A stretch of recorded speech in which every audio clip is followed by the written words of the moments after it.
One summer night, I decided to take a spontaneous late-night walk through the woods behind my house. A lover of nature and solitude, this was an ordinary habit of mine. But tonight was different. An unusual glow permeated the dense vegetation ahead, hinting at something beyond the ordinary. As I neared, I heard hushed voices chanting in a language I didn't recognize. Intrigued, I crept closer, each step calculated to avoid rustling leaves. Through a gap in the underbrush, I saw them, about 20 people, all robed in deep crimson, standing in a circle around a large stone slab. A central figure robed in black stood in the center of the circle. His voice, grave and compelling, rose above the rest, leading the chant.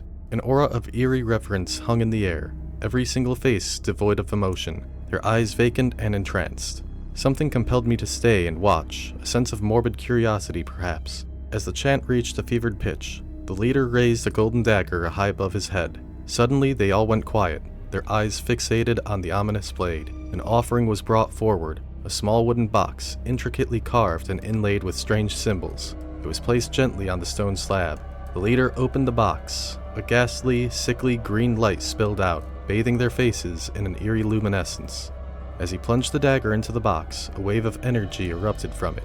I felt a sudden wind rush past me, as if the very air had been displaced. Overwhelmed by fear, I stumbled back, stepping on a dry branch. The crack echoed through the silence of the woods. Instantly, every head turned toward me, their eyes glowing in the green light. Panic surged through my veins. I turned and bolted, the chanting voices rising ominously behind me.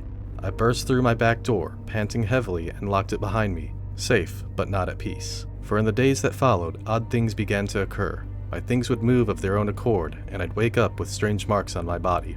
At night, I'd hear whispers like a distant chant that seemed to seep in from the woods. I now live in a constant state of paranoia, ever aware of the unnatural events that follow me and the lingering feelings that I'm being watched. Every night, the glow from the woods is a reminder of what I'd walked into that summer night. And as much as I'd like to move away, something holds me here, tethered to this place, this terror. It's as if the woods and its crimson-robed cult owned a part of me now. Sometimes I wonder if that box they stabbed was empty, or if it held something that is now within me. It's a chilling thought that keeps me awake every night.